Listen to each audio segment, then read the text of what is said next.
Get out, the Duke of Glenmara rasped from the great curtained bed, and hurled the cup of broth after the fleeing nurse so that it shattered against the door. Out, and do not come back. I will die without your damnable pity. Get out. The door slammed. The fourth nurse in a fortnight was gone, her skirts whisking down the corridor, her sobs trailing behind her.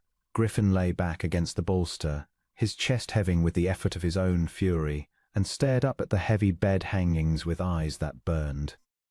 The fever had broken a week since, the physicians said, and yet he was no better, weak as a kitten, his strong frame wasted, his legs unwilling to bear him, the proud Duke of Glenmara reduced to a thing that could not so much as cross his own bedchamber without help.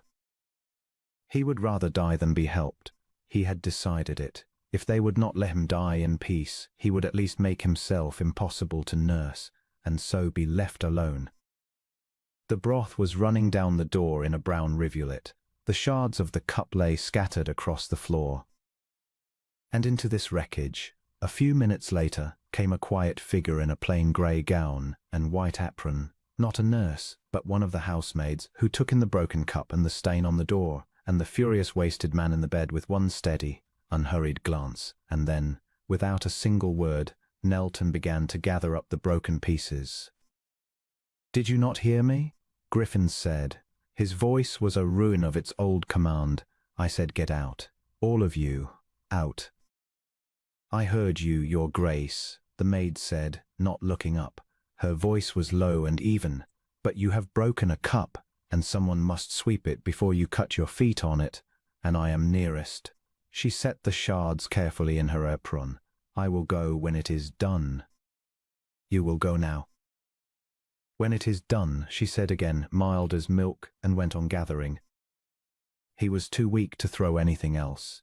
He lay and glared at the top of her bent head, brown hair smoothed neatly back, a calm parting, no fear in the line of her shoulders at all, and found, to his deep annoyance, that he had nothing to say. She was not weeping. She was not flinching. She was not looking at him with that soft, sickening pity that had made him want to tear the curtains down. She was simply cleaning up a mess he had made, as one cleans up after a fractious thing, and she did not seem to think the worse of him for it. "What is your name?" he demanded. "Romola, your grace, Romola Quist." "Well, Romola Quist, you may tell the housekeeper that I want no more nurses. The next one she sends, I shall make to weep within the hour, as I have made all the rest." Romola rose, her apron full of broken china, and looked at him then, directly, calmly, with neither fear nor pity, only a steady grey-eyed assessment that he was entirely unaccustomed to receiving from a servant. "You will not make me weep, your grace," she said simply, "so you need not trouble to try." And she went out and shut the door softly behind her, and left the Duke of Glenmara staring after her in the curtained dark with the most peculiar feeling he had had in weeks, which was, he realized much later, the feeling of having been seen, and not pitied, and not feared, for the first time since he had fallen ill. She came back the next morning with the broth. "I told the housekeeper I would tend you," Romola said, setting the tray down. She was glad enough to be spared finding a fifth nurse. "I am not trained as a nurse, your grace, and I will not pretend to be. But I can carry a tray and fold a cloth and keep a fire, and I do not frighten, and that seems to be what is wanted here." "What is wanted here," Griffin said coldly, "is to be left alone." "You are alone a great deal," she observed, going to the cold hearth and kneeling to lay the fire with quick, neat hands. "I have noticed it. You drive everyone off, and then you lie here alone in the dark and grow worse. I do not think being alone is doing you any good at all." She struck the flint. The kindling caught. She did not turn around.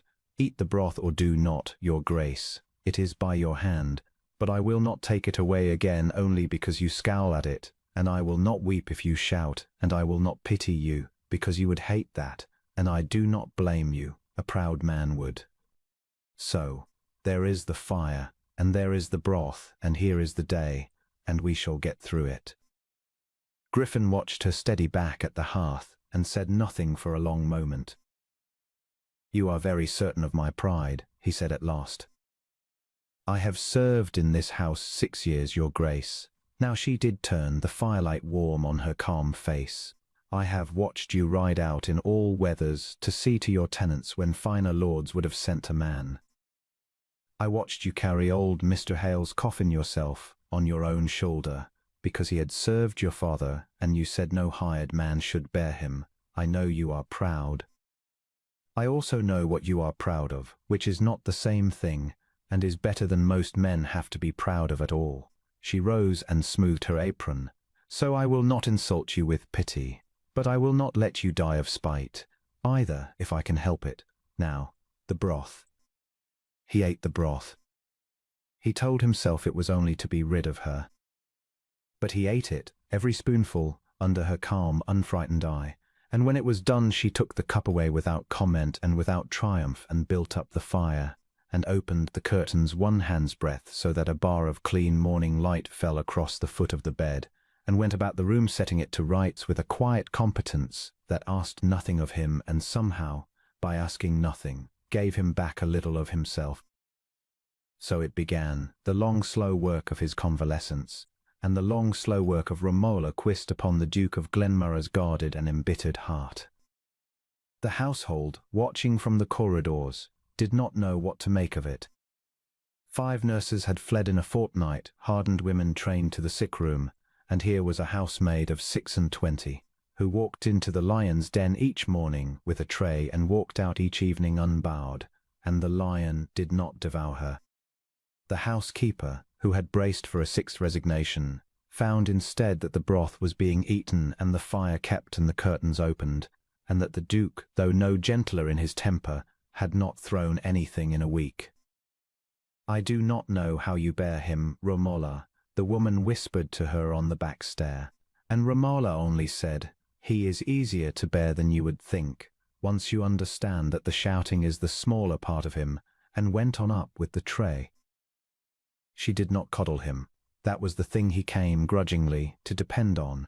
When he railed at his own weakness, she did not soothe him with lies that he would be strong tomorrow. She said, "You are weak today. You will be a little less weak in a week if you eat and rest and stop exhausting yourself with rage. That is the truth, and I think you would rather have it than comfort." When the black despair came on him, the conviction that he would never walk his own fields again, never sit a horse, never be the man he had been, she did not weep over him. She sat by the window with her mending and said, in her even voice, "My mother could not walk for a year after my brother was born, and the physicians gave her up, and she is alive yet and walked me to church last Eastertide. The body is slower to mend than we like, your grace, and it does not mend at all for a man who has decided to die. I cannot make you wish to live, but I can sit here while you decide." And she sat there hour after hour, day after day, through the long grey weeks, folding cool clothes for his fever headaches, holding the cup of broth steady, keeping the fire, reading to him in her low calm voice when his eyes were too tired, never once flinching from his temper, never once drowning him in the pity that he could not have borne. There came a night when the despair was very black indeed. The wind was at the windows, and he had eaten nothing, and he lay turned to the wall and would not speak, and for the first time Romola was truly afraid for him, not of his temper, which she had never feared, but of the stillness in him, the terrible quiet of a man who has stopped fighting. She did not weep, and she did not plead, and she did not call the physicians, who would only have shaken their heads. She drew her chair close to the bed in the dark, and she took his unresisting hand in both of hers, and she held it, and she began to talk, not of his illness, but of small ordinary living things. Of the lambs in the home field, and the first snowdrops pushing up by the chapel wall, and the cook's everlasting feud with the gardener over the herbs, and the way the light came over the eastern hills of a clear morning. She talked the whole night through, her low even voice a thread in the dark, and somewhere in the small hours his rigid hand loosened in hers, and his breathing eased, and he slept. And in the grey of the dawn, when she thought him still sleeping, the Duke of Glenmara said, without opening his eyes, in a voice rough and very low, "Do not stop." I can bear the night if you keep talking.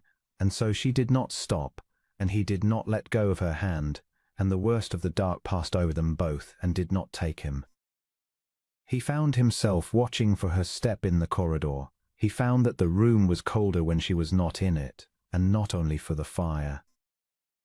"Why do you stay?" he asked her one evening, when the candle was lit and the broth was done and she sat near the bed with her mending in the warm, small circle of light. The others fled within days. "You have endured a month of my worst. Why?" Romola set down her needle.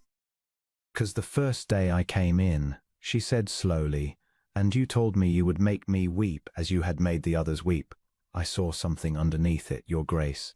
I saw a man so frightened of being pitied that he would rather be hated, and I thought, that is not cruelty. That is a proud man drowning and striking out at the hands that reach for him because he cannot bear to be seen to need them." She met his eyes steadily. "I have a great respect for pride, your grace, when it is the right kind. I did not stay because I am brave. I stayed because I did not think you ought to drown alone, and I did not think anyone else would refuse to be driven off, so I refused." The Duke of Glenmara was quiet for a long while. "You are an extraordinary woman, Romola Quist," he said at last, very low. "I am a housemaid who does not frighten easily," she said, "but I thank you." The turn came on a morning in early spring. He woke and felt, for the first time in months, something other than weariness, a faint returning strength in his limbs, a clearness in his head. And he found Romola already there, opening the curtains to a sky washed pale and new, and the bar of morning light fell across the bed and across her calm face. And Griffin looked at her and knew, with a certainty that no fever could account for, that he did not want to spend the rest of his recovered life, nor any of it, without this woman in the room. "Romola," he said, "come here." She came and stood by the bed, her steady grey eyes on him. The Duke of Glenmara, who had hurled cups at nurses and sworn he would die before he would be helped, reached out his hand, his thin-waisted, slowly mending hand, toward hers where it rested on the coverlet. He'd not seize it. He had not the strength to seize anything, and he would not have even had he the strength. He only let his fingers move the last few inches across the linen and rest, weakly, against hers and waited, his proud heart beating hard, to see whether she would let them stay. She turned her hand beneath his and closed her fingers gently around his weak ones and held them. "I have a thing to say to you," Griffin said, his voice rough, "and I am not a man who finds such things easy, and I am weak yet, so you must bear with me." He drew a breath. "You came into this room when I was at my lowest and most hateful, and you did not flinch, and you did not pity me, and you did not leave. You have held me to life with your 2 hands and your steady eyes when I had decided to let go of it. There is no rank in this kingdom, Romola Quist, that is worth more than what you have done for me, and I will not insult what you are by pretending the distance between us means anything at all to me, because it does not. I want to ask you to stay, not as a maid, not as a nurse. As his weak fingers tightened on hers, as the wife of the man you saved, if you will have a proud and difficult duke who has nothing left to be proud of except, perhaps, the wit to know your worth." Romola Quist, who did not frighten and did not weep, looked down at the wasted hand holding hers, and her steady composure trembled at last, and her grey eyes filled. "Your Grace," she whispered. "Griffin," he said, "to you, only Griffin, as you have been Romola to me in my heart these 3 weeks past, though I had not the courage to say it."